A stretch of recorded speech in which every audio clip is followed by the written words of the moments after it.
Nowadays, everyone wants to become a landlord, and there are some hidden things that are unexpected that you may not know about and that you're not even prepared for. I personally wasn't even aware of these things myself until I became a landlord managing my 22 rental units. In this video, I'm gonna break down 5 things I wish I knew before becoming a landlord. So if you're looking to become a landlord, you can already be prepared. And if you already are a landlord, I will highlight specific mistakes that I made so that you don't make the same mistakes. So without further ado, let's get right into it. Starting with number 1, do not overlook your lease agreement. Know everything that is stated in your lease agreement, and if another landlord offers to give you their lease agreement to use, don't just take it word for word and don't just use it right away. You want to make sure that you review it yourself and make sure all the terms are in there are to your liking.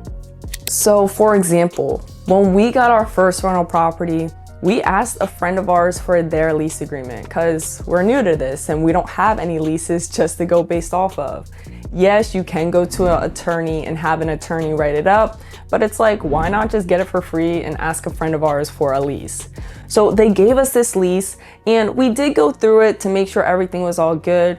And when we went to go give this lease and write it all up to our tenant, we forgot one important thing. And guys, please, please, please do not forget this. We forgot to add a late fee to the lease agreement. So if our tenant doesn't pay their rent on time, they don't have any lease fees.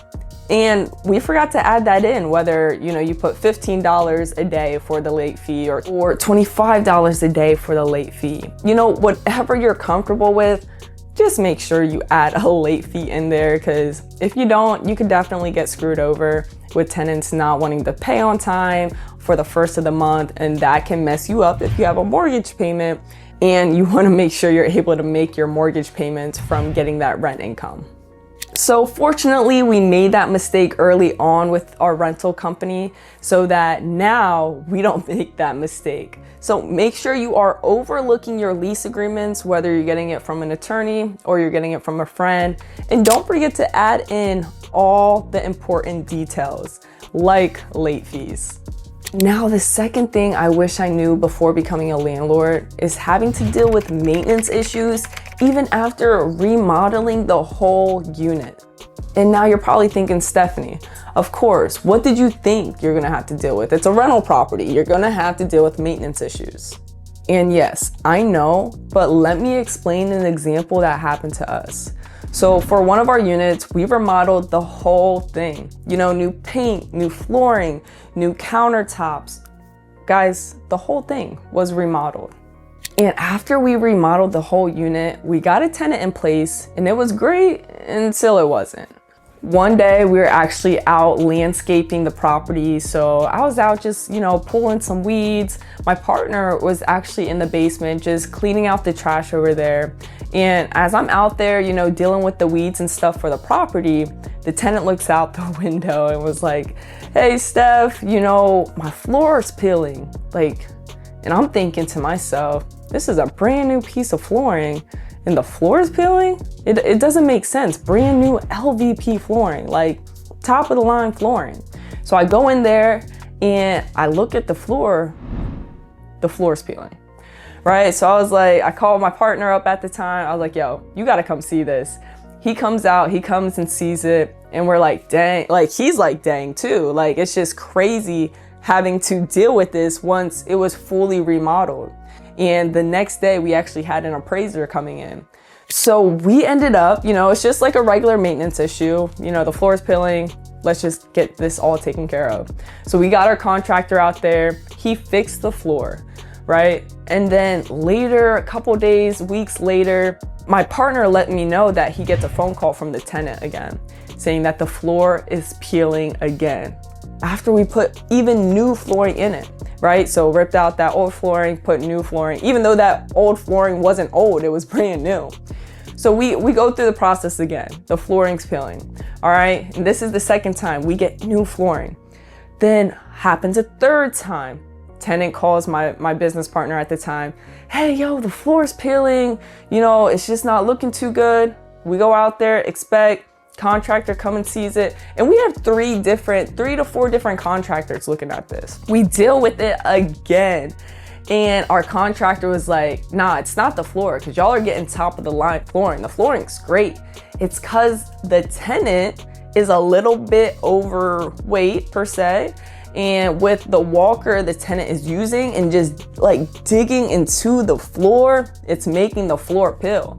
So it's one of those scenarios where the flooring's great, like we're making these remodels, everything's great, but the random maintenance issues of just due to, you know, the tenant being slightly overweight, you know, with the walker, that is causing us an issue of the floor.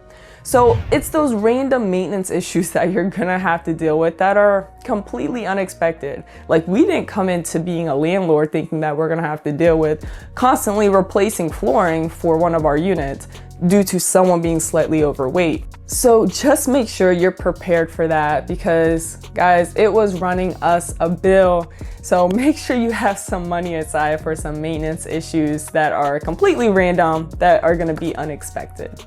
Now, the third thing I wish I knew before becoming a landlord is dealing with inherited tenants. Not all tenants are good, but I will say the tenants we have right now are great, and I'm very blessed. Fingers crossed, nothing happens, knock on some wood here. But just so you know, sometimes tenants can be a pain, so make sure you're prepared. And if you are purchasing a property with tenants already in place, make sure you talk to the owner and ask them, are the tenants good? You know, are they paying on time? Are they, you know, doing what needs to be done? Are they keeping the property clean? So just try to get as much information as you can up front from the owner, just so you know already how the tenants are going to be. And personally, we've done that, and the tenants still turned out not to be the greatest. So it's a 50-50 thing here, but it's always good to get some information up front as well. Like, for example, there's one property we bought. It was a 4-unit property, and there was already tenants in place. So we bought the property with the tenants in place, and they're on a month-to-month lease. Now, with this property, the rents were super low. So with us being able to make this work as a deal, we needed to go in there, remodel the units, and increase the rent.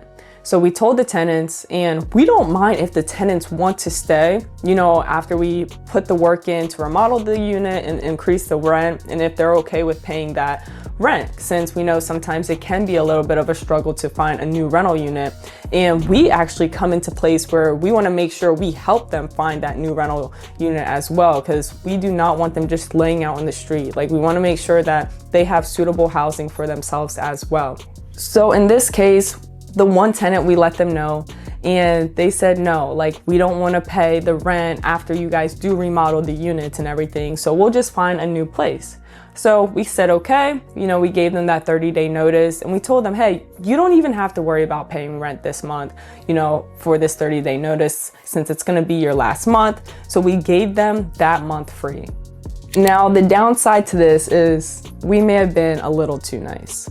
So the tenant actually remained to stay in the property after their 30-day notice was up, and they were there another 2 months, still no rent after we were nice enough to say, you don't have to pay rent for that 30 days. They just still continue not to pay rent, and sometimes it was hard to get a hold of them, and we're just in this scenario right here. Just, you know, having the property sit, the tenants are still there. We didn't even start with the rehabbing on it or anything like that yet. So kind of just wasting money at the time. And now finally, you know, after those additional 2 months has passed, the tenant let us know that they were out, and we go in the property and it's just completely trash, like stuff everywhere. It's just nasty, you know, not something you would want to see as a landlord for your property. And after, you know, us being so kind with giving them that free month and everything, they just leave it as a mess, which, hey, what do you expect? That's what landlords have to deal with. But it's just something to be aware of with dealing with inherited tenants. They may seem nice from the jump, but they may leave your property filled with trash after the fact. So you just never know. You just want to make sure you're prepared for that when you are dealing with inherited tenants. And yes, also, we could have stopped this process by just filing an eviction, but, you know, we live and we learn. On to that next, you know, rental unit, but it's just something you do have to deal with when you're dealing with inherited tenants. Now, the fourth thing I wish I knew before becoming a landlord is getting everyone on the same page when it comes to paying rent. I personally love systems and processes and just having things automated to make my life easier. So I'm just more so focused on getting them all aligned. And when you have a lot of tenants, for us, 22 rental units, so 22 different tenants, 22 different families you're dealing with, it's hard to get everyone on the same page when it comes to paying rent. And yes, we tried payment processors and tried to make sure everyone could be on that same page of paying rent online, through an app, automatically out of their bank account, but it's not as easy as it seems. We have tenants from different ages, young and then all the way up to older age. And some of that older age don't even know what Wi-Fi is. They don't know what internet is. So they prefer just to pay by a check. That's the easiest for them. So that's where it can kind of get tricky with having things automated and having those systems in place when it comes to the payment processors. So just make sure you're aware of that when it comes to figuring out how to organize rent payments and getting everyone aligned on the same page. Now, the fifth and final thing I wish I knew before becoming a landlord is people can just be dirty and live with roaches and bed bugs. Like, it honestly blew my mind, and I honestly, I don't even want to think about it for real. Like, for example, one apartment that we bought, we dealt with inheriting the tenants, like we talked about previously. And with these tenants, I walked through the unit before we bought it, so I already knew what we were getting ourselves into.